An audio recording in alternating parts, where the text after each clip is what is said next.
어머니, 냉장고 안에 있던 사과 한 개가 비는데 못 보셨어요? 내가 너무 허기가 져서 하나 깎아 먹었는데. 며느리의 표정이 순간 일그러졌습니다. 아, 진짜? 이거 우리 친정어머니가 은우 먹으라고 백화점에서 사다 주신 거라고요.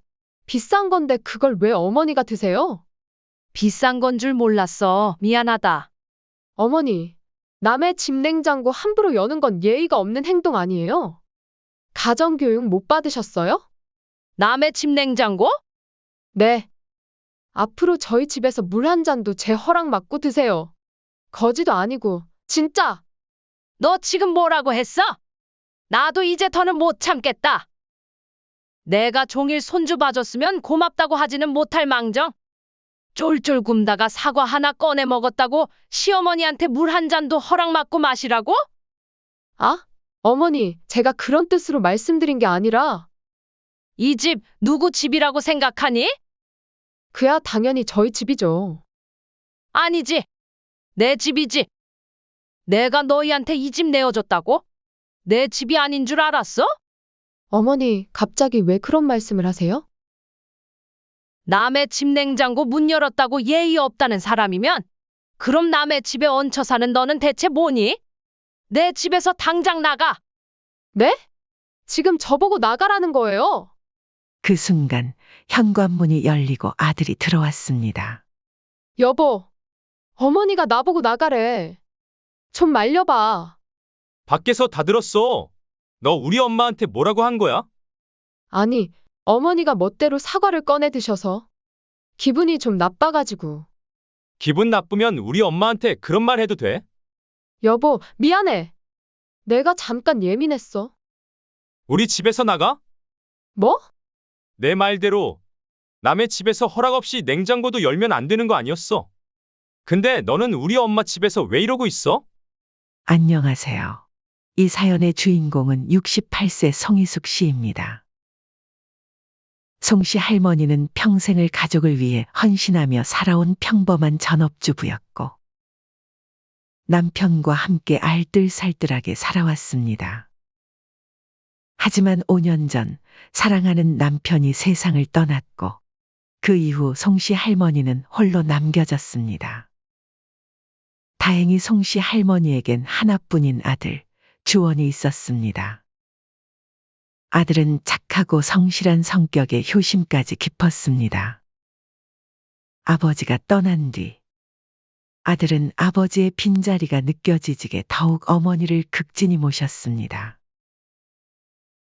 어머니의 말 한마디에도 신경 써주고 시간이 날 때마다 집에 들러 살뜰히 챙겼습니다. 이웃들은 그런 아들을 보며 입을 모아 말했습니다. 저런 아들 있으면 늙어서도 걱정 없겠어요. 송 씨 할머니는 아들이 자랑스러웠습니다. 송 씨 할머니와 남편은 힘겹게 살림을 꾸려오면서도 아들 교육만큼은 최선을 다해 뒷바라지했습니다. 부족한 살림에도 학원비를 아끼지 않았고 장래를 위해 아낌없이 지원해 주었습니다. 아들은 어려서부터 똑똑하고 심성이 착했으며 아이들을 좋아해 교대에 진학했고 현재는 초등학교 교사로 일하고 있었습니다. 그 덕분에 아들은 훌륭한 직업을 가졌고 이제 결혼만 하면 더 바랄 게 없겠다고 송 씨 할머니는 생각했습니다. 그러던 어느 날 아들이 여자친구를 소개하겠다며 송 씨 할머니를 찾아왔습니다.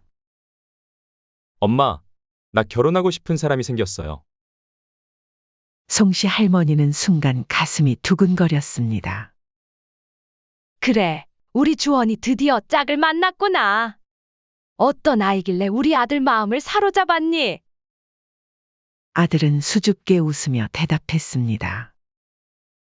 엄마도 분명 좋아하실 거예요. 평생을 아들을 위해 살아온 송 씨에게 아들의 결혼은 감격스러운 일이었습니다. 그렇게 기대 반, 설렘 반으로 아들의 여자친구 지연이를 만나게 되었습니다. 지연이는 첫인상부터 활발한 성격을 가진 사람이었습니다. 지연은 또래보다 어려 보이는 외모에 애교도 많고 싹싹한 말투를 가졌습니다. 하지만 처음 만난 자리에서도 아들에게 물 좀 따줘. 이거 가져다줘 하며 애교 섞인 부탁을 많이 했고, 송씨 할머니는 처음엔 젊은 사람들은 저렇게 스스럼 없이 표현하는구나라고 생각했습니다. 하지만 식사 내내 지연이 보여준 행동들에서 미묘한 불안감을 느꼈습니다. 며느리가 아들을 향해 보이는 태도가 지나치게 의존적이었고 질투도 많아 보였습니다. 식사 자리에서도 아들이 다른 사람과 대화하는 걸 못 견디는 듯이 틈만 나면 손을 잡고 애정을 과시했습니다. 송씨 할머니가 아들에게 이것저것 물어볼 때마다 지연은 중간에 끼어들며 대화를 자기 쪽으로 돌렸습니다. 지연의 모습이 순간 거슬렸지만 송씨 할머니는 그런 생각을 금방 지웠습니다.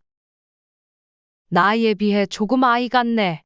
그래도 우리 아들을 많이 사랑해서 그런 거겠지. 그렇게 스스로를 다독이며 며느리를 따뜻한 시선으로 바라봤습니다. 첫 만남 후 집으로 돌아오는 길에 아들이 물었습니다. 엄마, 지연이 어때요? 송씨 할머니는 잠시 망설였습니다.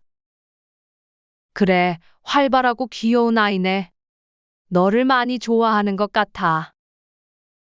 아들은 환하게 웃었습니다.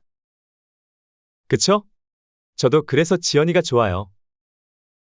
송씨 할머니는 고개를 끄덕였지만 마음 한구석에는 여전히 작은 불안감이 자리 잡고 있었습니다. 하지만 아들의 행복이 우선이라고 생각했기에 더 이상 말을 꺼내지 않았습니다. 이후로도 몇 번의 만남이 더 이어졌고 아들은 지연과 결혼하겠다는 뜻을 확고히 밝혔습니다. 송씨 할머니는 고민 끝에 결국 아들의 선택을 존중하기로 했습니다. 아들이 사랑하는 사람이라면 나도 인정해줘야지. 라고 마음을 다잡았습니다. 그렇게 결혼은 순탄하게 진행되었고 송씨 할머니는 평생 모은 재산이자 지금까지 살던 아파트를 아들 부부에게 신혼집으로 주기로 결심했습니다. 내가 죽으면 어차피 아들에게 갈 재산, 살아있을 때 주는 게 낫지라고 생각했죠. 우리 아들, 이제 행복하게 잘 살아야 해. 엄마, 정말 감사해요. 이렇게까지 해주셔서 더 잘 살게요. 아들은 어머니의 결정에 눈물을 글썽이며 손을 꼭 잡았습니다. 아들의 진심 어린 말에 송씨 할머니는 자신의 결정이 옳았다고 느꼈죠. 아들 부부는 신혼집에 입주했고 송씨 할머니는 작은 평수의 집으로 조용히 이사했습니다. 처음에는 모든 것이 괜찮아 보였습니다. 아들은 결혼 후에도 변함없이 어머니를 챙겼고 자주 안부를 물었습니다. 엄마, 오늘 저녁 뭐 드셨어요? 혹시 불편한 거 없으세요? 하지만 시간이 지나면서 아들의 연락이 점점 뜸해졌습니다. 처음엔 일주일에 3번 정도 전화가 오던 것이 2번. 한 번으로 줄더니 결국 보름에 1번 정도로 뜸해졌습니다.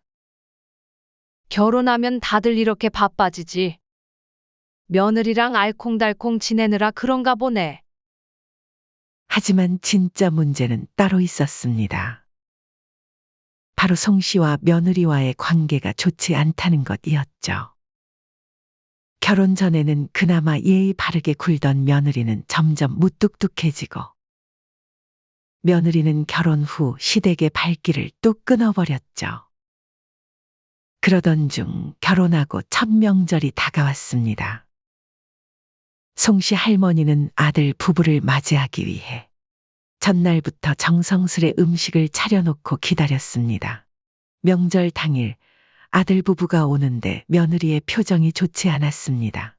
무슨 기분 안 좋은 일이 있나 하고 넘어갔는데 식사 자리에서 며느리는 대뜸 앞으로 명절에는 친정을 먼저 방문하겠다고 선언했습니다.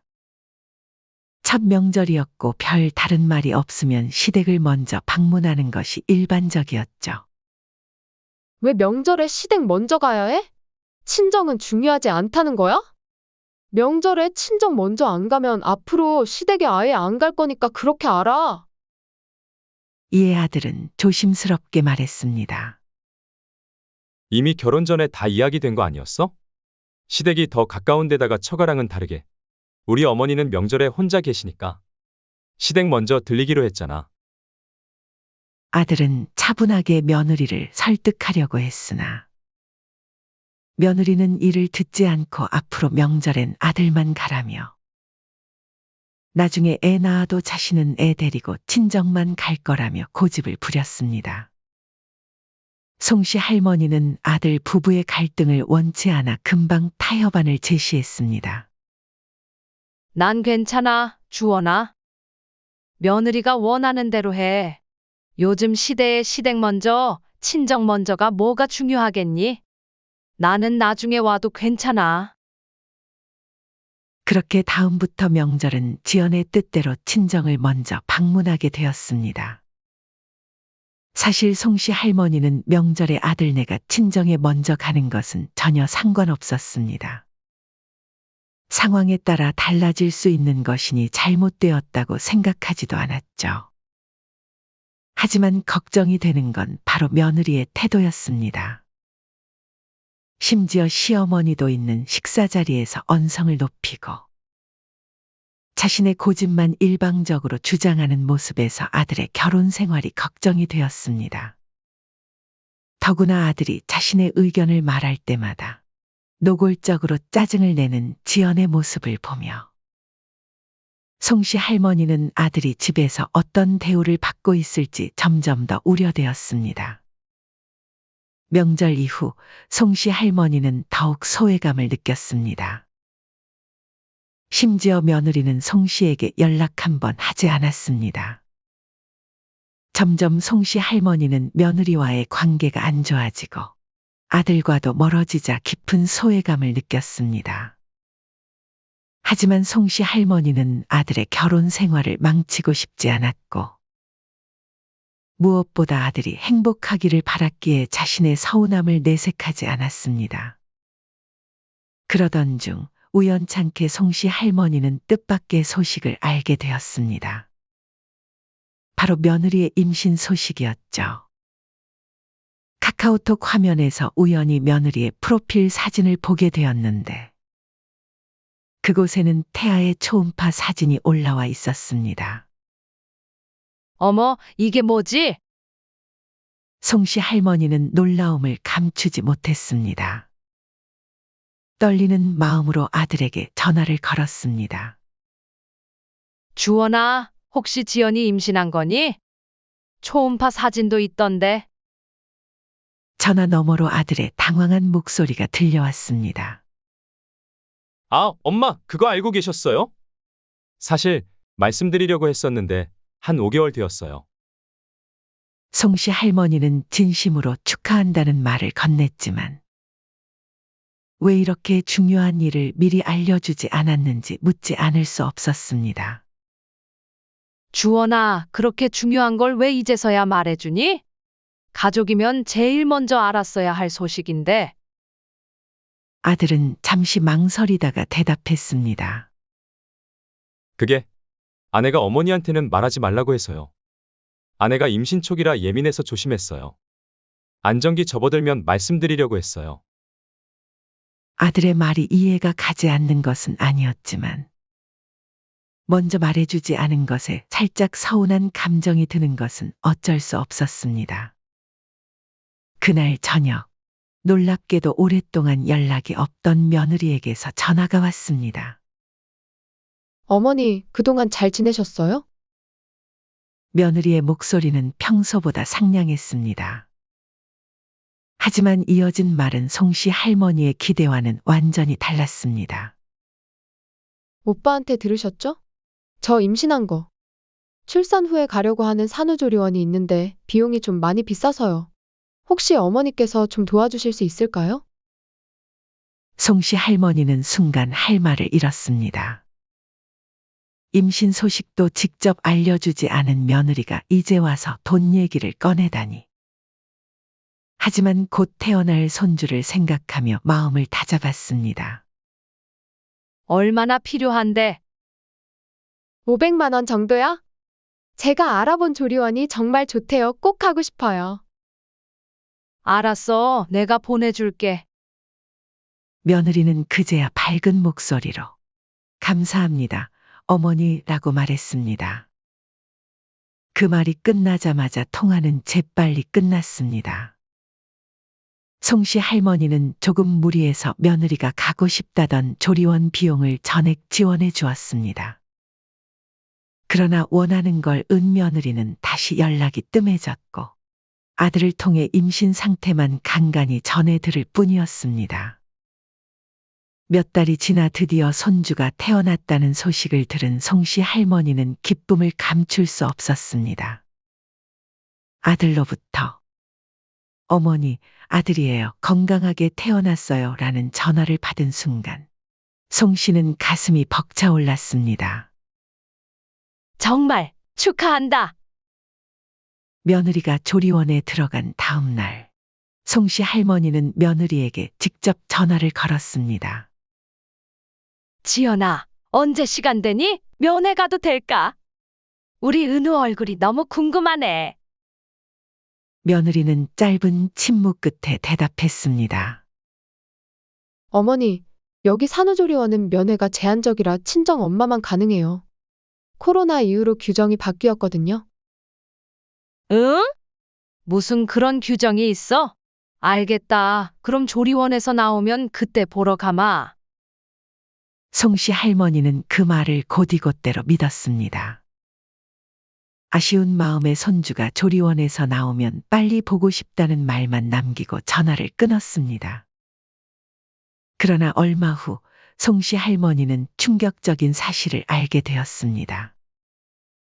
같은 동네에 사는 친구의 며느리도 같은 산후조리원에 있었는데 그 친구는 자신의 손주를 면회할 수 있었다는 것이었습니다. 우리 며느리 있는 조리원은 가족 면회 다 되던데? 그 말을 들은 송씨 할머니는 가슴이 철렁 내려앉았습니다. 그것이 조리원의 규정이 아니라 그저 며느리의 개인적인 결정이었습니다. 조리원에서 나온 후에도 송씨 할머니는 손주의 사진 한 장만 카톡으로 받았을 뿐 손주를 직접 볼 수 없었습니다. 반면 사도는 매일 아들 집을 드나들며 손주를 보고 있다는 사실을 우연히 알게 되어 더욱 큰 상실감을 느꼈습니다. 우리 손주 얼굴 한번 보는 게 이렇게 어려운 일인가? 송씨 할머니는 혼자 속으로 중얼거렸습니다. 동네 이웃들조차 며느리가 송씨 할머니를 홀대하는 걸 눈치채고 안쓰러워했습니다. 송씨, 손주는 보셨어요? 얼굴이 어떻게 생겼어요? 이웃의 물음에 송씨 할머니는 민망한 마음에 아, 봤어요. 아주 예쁘더라고요. 라고 거짓말을 할 수밖에 없었습니다. 사실은 아직 직접 보지도 못했으면서 말입니다. 한편 출산 후 며느리는 평소에는 연락 한 통 없다가 어느 날 갑자기 전화가 와서는 급한 일이 있다며 손주를 봐달라고 했습니다. 어머니, 오늘 사촌 동생이 다쳐서 병원 좀 다녀와야 하는데 은우 좀 잠깐 봐주실 수 있으세요? 지금 바로요. 송씨 할머니는 기뻤습니다. 드디어 손주를 만날 수 있다는 생각에 바로 승낙했죠. 그래, 물론이지. 지금 갈게. 아들 집에 도착해보니 며느리는 이미 화장을 하고 외출 준비를 마친 상태였습니다. 손주를 보자마자 송씨 할머니의 마음은 녹아내렸습니다. 아이고, 우리 은우 할머니야. 이제야 보네. 아휴 귀여워라. 어머니 저녁 7시쯤 올게요. 그래, 다녀오렴. 그렇게 송씨 할머니는 종일 손주를 돌보느라 정신없는 하루를 보냈습니다. 밥 먹는 것도 잊은 채 손주에게 집중했죠. 그러나 약속했던 시간이 지나도 며느리는 돌아오지 않았습니다. 밤 7시가 되어서야 현관문이 열렸고 며느리가 들어왔습니다. 병원을 다녀온다던 며느리의 손에는 쇼핑백이 여러 개 들려 있었습니다. 그것을 본 송씨 할머니는 의아했지만 따로 묻지는 않으셨죠. 며느리가 씻으러 간 사이에 송씨는 식탁 위에서 백화점 영수증과 카페 영수증이 놓여 있는 것을 발견했습니다. 송씨 할머니는 무심코 그것을 보게 되었고 영수증의 시간을 확인했습니다. 급한 일이라는 게 백화점에 쇼핑을 하러 간 것이었고 거짓말까지 하면서 송씨 할머니에게 아이를 맡기고 간 것에 적잖이 충격을 받았습니다. 그걸 본 며느리는 쇼핑백을 감추려는 듯 서둘러 다른 방으로 가져갔습니다. 그럼 나는 이만 가볼게. 네, 들어가세요. 며느리의 말투에는 감사함이라고는 찾아볼 수 없었습니다. 이후에도 며느리는 종종 급한 일이 있다며 손주를 맡겼고 송씨 할머니는 손주를 볼 수 있다는 마음에 기꺼이 돌봐주었습니다. 하지만 시간이 지날수록 며느리는 송씨 할머니가 손주를 봐주는 것을 당연시 여기며 그동안 손주를 맡아준 송씨 할머니에게 단 한 번이라도 고맙다는 말 한마디조차 하지 않았습니다. 며느리를 이해하려고 노력을 해봤지만 상식선에선 이해가 되지 않았습니다. 마침내 송씨 할머니는 용기를 내어 며느리에게 단도직입적으로 태도를 지적했습니다. 지연아, 얘기 좀 할 수 있을까? 네, 어머니, 무슨 일이세요? 내가 나에게 하는 행동이 좀 서운하구나. 내가 은우를 여러 번 봐줬는데 한 번도 고맙다는 말을 듣지 못했어. 그리고 약속 시간도 잘 안 지키고. 송씨 할머니의 말이 채 끝나기도 전에 며느리의 표정이 싸늘하게 변했습니다. 어머니, 그게 그렇게 큰 문제예요? 지연아, 내 말은 그런 뜻이 아니라. 죄송해요. 앞으로 신경 쓸게요. 며느리는 대충 사과하는 척하며 얼버무렸습니다. 그렇게 대화는 흐지부지 끝났고 송씨 할머니는 집으로 돌아가면서 자신이 도대체 며느리에게 무엇을 잘못했다고 이런 취급을 받아야 하나 서러움을 느꼈습니다. 집에 도착한 송씨 할머니는 이를 아들에게 말해볼까 하고 전화기를 들었지만 곧 다시 내려놓았습니다. 송씨 할머니가 그동안 며느리에게 대접받지 못하면서도 말하지 않은 이유는 단 하나. 아들 주원이 때문이었습니다. 자신의 어머니와 며느리 사이가 안 좋다는 걸 알게 되면 그 사이에 낀 아들이 힘들어할 것을 염려하여 며느리와 잘 지내보려고 노력해왔지만 그동안의 노력이 다 쓸모없는 것이 아니었을까 느끼며 씁쓸함을 느꼈습니다. 그러던 중 엄청난 사건으로 인해 송씨의 화가 폭발하게 되고 며느리는 이 일로 시어머니에게 아주 호되게 당하며 자신의 나쁜 행동을 두고두고 후회하게 됩니다. 마지막으로 송씨 할머니는 한 번만 더 며느리와의 관계를 개선해 보려고 결심했습니다. 송씨 할머니는 정성스럽게 직접 만든 반찬들을 준비했습니다. 된장찌개, 간장게장, 소고기 장조림, 시금치 나물. 게다가 송씨 할머니는 진심을 담아 한 글자씩 정성스럽게 편지도 썼습니다. 손이 불편한데도 정성을 담아 꼼꼼히 글씨를 적었죠. 며느리가 좋아한다는 과일도 사서 아들 집으로 향했습니다. 내가 반찬 좀 만들어 왔어. 너희 먹으렴. 하지만 며느리의 표정은 그리 밝지 않았습니다. 송씨 할머니는 더 머물고 싶었지만 며느리의 태도가 영 냉랭했기에 그대로 돌아올 수밖에 없었습니다. 하지만 며칠 후 우연히 송씨 할머니가 아들 집을 방문했을 때 충격적인 광경을 목격했습니다. 그날은 며느리가 파마를 한다며 손주를 잠시 봐달라고 했던 날이었습니다.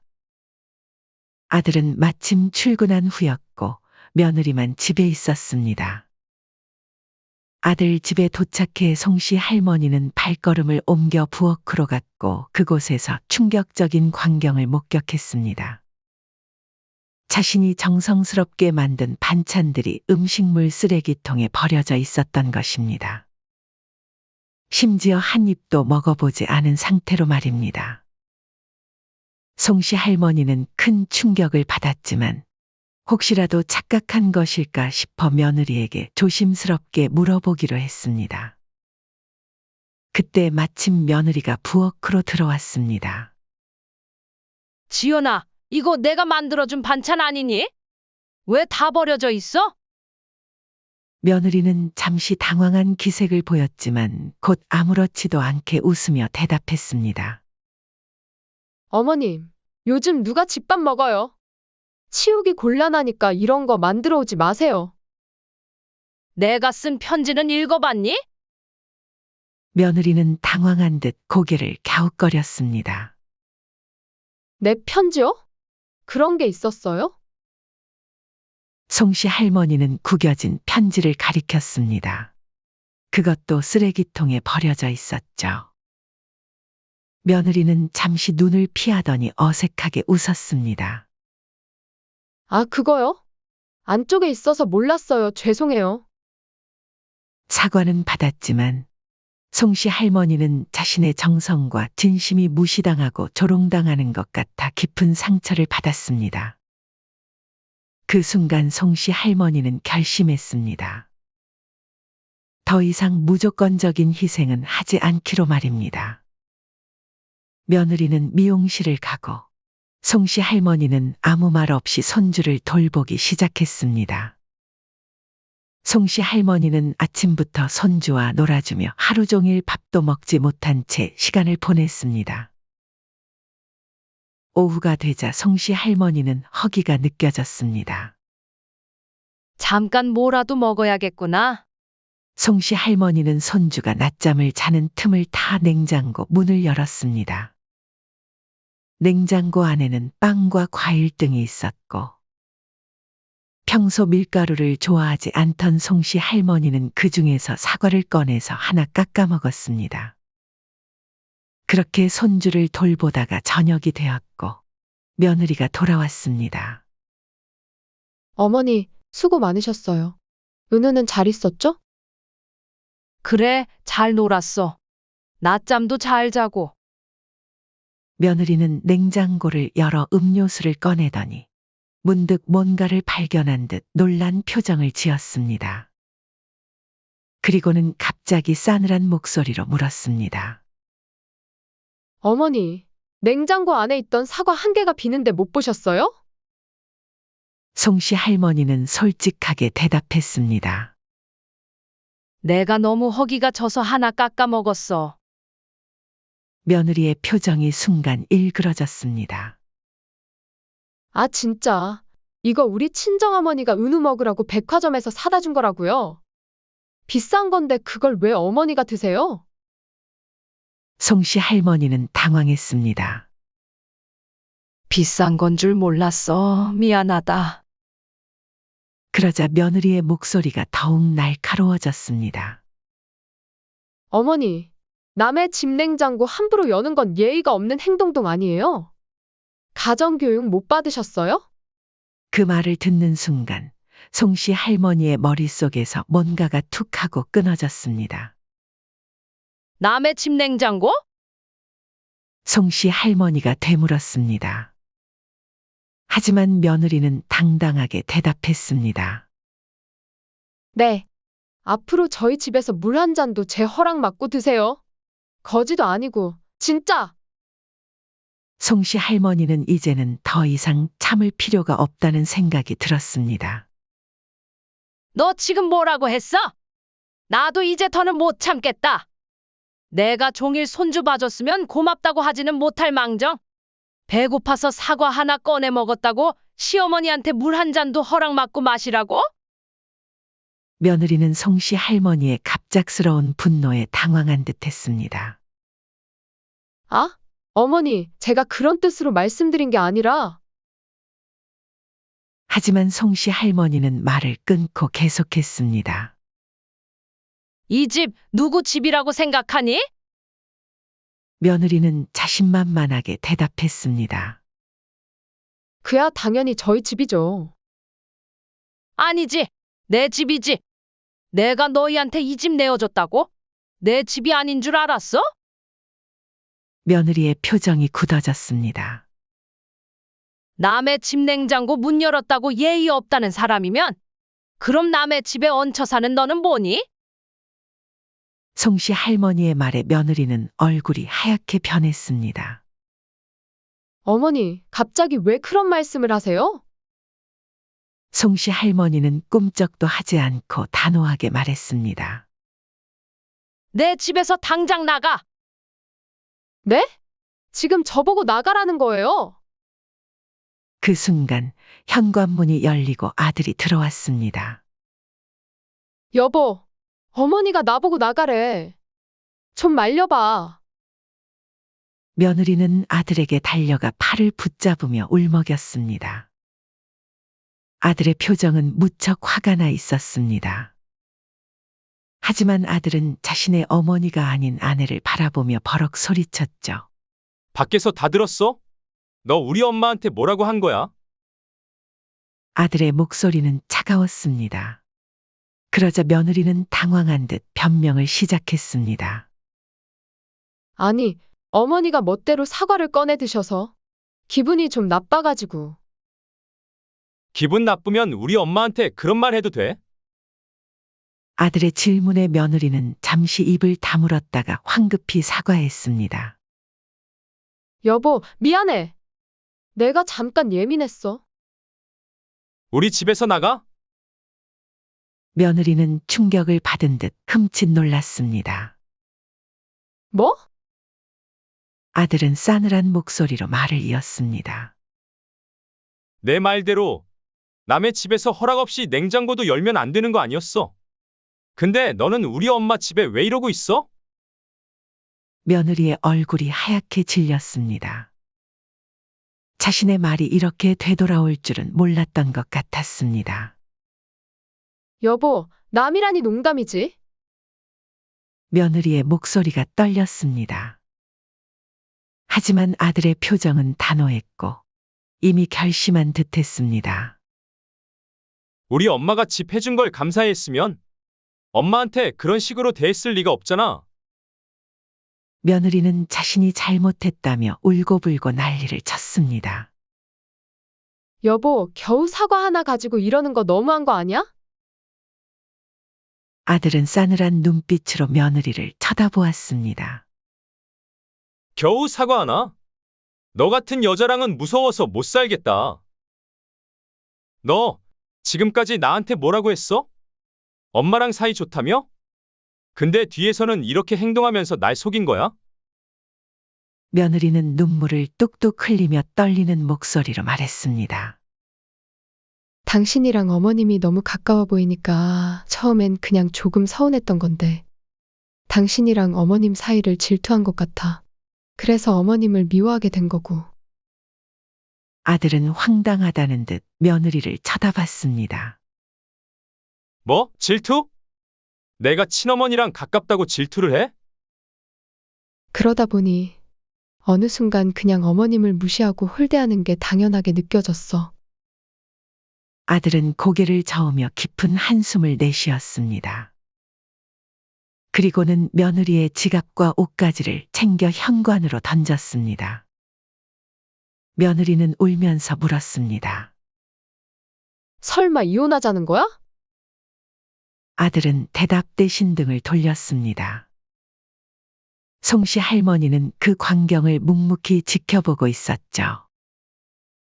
며느리는 무릎을 꿇고 엉엉 울었지만 아들은 단 한 번도 뒤돌아보지 않았습니다. 아무리 그래도 내가 우리 엄마한테 한 짓에 대해선 용서할 수 없어. 그리고 단호하게 문을 닫았습니다. 아들의 완고한 태도에 며느리는 결국 집을 떠날 수밖에 없었죠. 현관문이 닫히자 집안은 갑자기 조용해졌습니다. 송씨 할머니와 아들은 서로를 바라보았습니다. 엄마, 정말 죄송해요. 아내가 그동안 엄마한테 그렇게 행동했는지 몰랐어요. 송씨 할머니는 고개를 끄덕였습니다. 오랜 시간 참아온 억울함과 서러움이 한순간에 풀리는 듯 했습니다. 지나간 일이니까 우리 이제 다시 시작하자. 송씨는 며느리의 냉대와 무시로 인한 서러움에서 벗어나 진정한 해방감을 느꼈습니다. 한편 며느리가 쫓겨난 지 얼마 지나지 않아 예상대로 친정어머니에게서 전화가 걸려왔습니다. 송씨 할머니가 옆에서 듣고 있는 가운데 전화기 너머로 격앙된 목소리가 들려왔습니다. 김서방, 대체 이게 무슨 짓이야? 어떻게 내 딸을 그렇게 내쫓을 수가 있어? 하지만 아들은 한치의 흔들림도 없이 차분한 목소리로 대답했습니다. 장모님, 저희 집에서 무슨 일이 있었는지 다 들으죠? 그런데 이렇게까지 무례한 일을 당하고도 참으라는 말씀이세요? 우리 엄마가 남처럼 대접받아도 된다고 보십니까? 그래도 부부 사이에 그렇게 쉽게 쫓아내는 게 어딨어. 그리고 사돈도 한 번쯤 참고 넘어갈 수도 있는 거잖아. 그때 전화를 옆에서 듣고 있던 송씨 할머니가 받았습니다. 사돈, 제가 한 번만 묻겠습니다. 따님이 저한테 한 말을 사돈이 직접 들었다면 기분이 어떠셨을까요? 시어머니한테 남의 집 냉장고라니요? 거지라니요? 참고 넘어갈 일과 아닌 일이 있는 법이에요. 친정어머니는 차마 말을 잇지 못했습니다. 사돈께서도 시어머니 아니십니까? 만약 며느리가 사돈께 그랬다면 가만히 계셨을까요? 송씨 할머니의 말은 계속되었습니다. 잘못된 건 제대로 혼을 내야지 감싸고 돌면 안 됩니다. 잘못했으면 그걸 인정하는 게 어른 아닙니까? 친정어머니는 더 이상 반박하지 못하고 전화를 끊고 말았습니다. 송씨 할머니의 단호한 태도에 더 이상 할 말이 없었던 것입니다. 그 일이 있고 며칠 뒤 아들은 고민 끝에 단호한 결정을 내렸습니다. 송씨 할머니와 함께 아침 식사를 하던 중 아들이 조용히 입을 열었습니다. 엄마, 저 지연이랑 이혼하기로 결심했어요. 송씨 할머니는 놀라움을 감추지 못했습니다. 주원아, 너무 서두르는 거 아니니? 시간을 두고 생각해봐도. 아들은 고개를 저었습니다. 아니에요, 엄마. 이미 충분히 생각했어요. 시어머니를 그렇게 대했다는 건 제 배우자로서 문제가 있다는 거예요. 저도 어떻게든 결혼 생활을 지켜보려고 했지만 더 이상 안 되겠어요. 당연히 며느리는 이혼 요구를 쉽게 받아들이지 않았습니다. 매일같이 집 앞에 찾아와 울며불며 매달리며 용서를 구했지만 이미 늦었죠. 결국 며느리는 법정까지 가서 싸우려 했지만 이미 시어머니를 핍박하고 괴롭힌 증거들이 명백하게 밝혀졌습니다. 냉장고 사건뿐만 아니라 송씨 할머니가 준 음식을 보는 앞에서 쓰레기통에 버린 일. 손주를 돌보게 하고도 감사 인사 한마디 없었던 일들이 법정에서 드러났습니다. 법정에서 그녀는 송씨 할머니에게 눈물을 흘리며 마지막으로 빌었습니다. 어머님, 정말 죄송해요. 제발 한 번만 용서해 주세요. 다시는 그러지 않을게요. 그러나 송씨 할머니는 이미 너무 많은 상처를 받았습니다. 그 모습을 본 송씨는 아무 말 없이 고개를 돌렸습니다. 결국 며느리는 이혼을 당했고 모든 재산 분할에서도 불리한 조건을 받아들일 수밖에 없었습니다. 손주의 친권도 아들에게 주어졌습니다. 이혼당한 며느리는 친정으로 돌아갔지만 그녀를 반기는 사람은 없었습니다. 친정아버지는 현관에서 그녀를 보자마자 얼굴을 찌푸렸습니다. 이혼당한 게 부끄럽지도 않냐? 친정아버지는 한숨을 깊게 내쉬었습니다. 내가 우리 집안 망신을 다 시키는구나. 아버지, 그게 아니라요. 친정어머니도 한마디 거들었습니다. 변명하지 마라. 너 때문에 내가 동네 망신 다 당했다. 대체 내가 시댁에서 뭘 했길래 이혼까지 당하니? 며느리는 점점 친정에서도 애물단지가 되어갔습니다. 시간이 지나자 그녀는 눈치만 보며 살아야 했습니다. 식탁에서도 그녀는 환영받지 못했습니다. 밥이나 해라. 돈도 못 벌고 이혼까지 당한 주제에. 그제야 며느리는 자신이 송씨 할머니에게 했던 행동들을 떠올리며 후회하기 시작했습니다. 내가 왜 그랬을까? 하지만 정작 며느리가 후회하고 용서를 구하려 했을 때 송씨 할머니는 이미 번호를 바꿨고 더 이상 연락할 방법조차 없었습니다. 전화를 걸어보지만 차가운 기계음만이 되돌아왔습니다. 고객이 전화를 받을 수 없습니다. 이제 와서 후회는 이제 아무 의미도 없었습니다. 며느리는 이제 평생 자신이 저지른 행동을 후회하며 살아갈 수밖에 없었습니다. 남편을 잃었고 아이와도 멀어졌으며 가족의 신뢰마저 모두 잃고 말았죠. 한편 모든 일이 끝난 후 아들은 조용히 어머니의 방으로 찾아왔습니다. 문 앞에서 한참을 머뭇거리다 문을 열자 송씨 할머니가 창밖을 바라보고 있었습니다. 엄마, 아들은 한 걸음 다가가 어머니 앞에 무릎을 꿇었습니다. 엄마, 죄송해요. 송씨 할머니는 깜짝 놀라 손을 내저었습니다. 얘가 왜 이러니? 일어나! 이제 다시는 이런 일 없을 거예요. 그동안 엄마가 저 키우느라 고생하셨는데. 그런데도 저는 바보같이 제 아내가 하는 말만 철석같이 믿고 엄마가 이런 일을 겪게 해서 죄송해요. 주원아, 송씨 할머니는 아무 말 없이 아들을 바라보았습니다. 그동안 엄마가 얼마나 서러웠을까 생각하니 너무 마음이 아팠어요.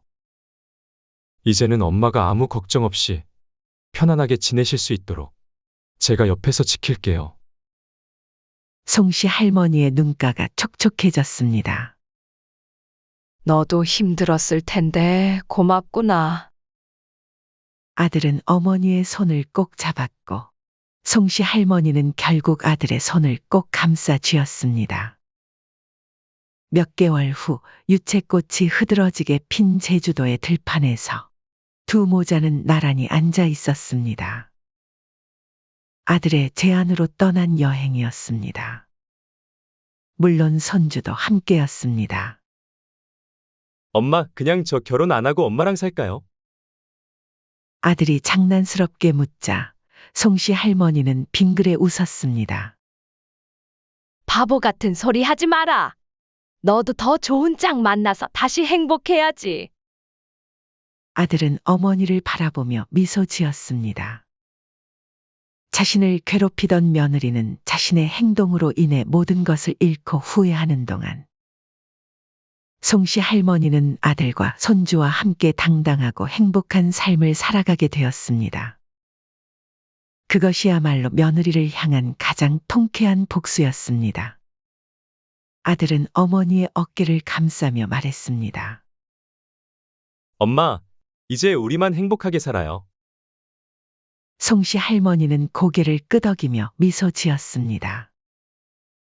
이제 두 모자는 진정한 가족으로서 며느리가 가져갔던 평화와 행복을 되찾고 더 강하게 끈끈한 관계가 되어 앞으로 나아갈 수 있게 되었습니다. 유채꽃밭 사이로 부드러운 바람이 불어왔습니다. 그 바람은 마치 송씨 할머니의 그동안의 서러움과 억울한 마음을 한순간에 씻겨내려 주었습니다. 사연은 여기까지였습니다. 구독, 좋아요, 댓글은 영상 제작에 큰 힘이 됩니다. 시청해 주셔서 감사합니다.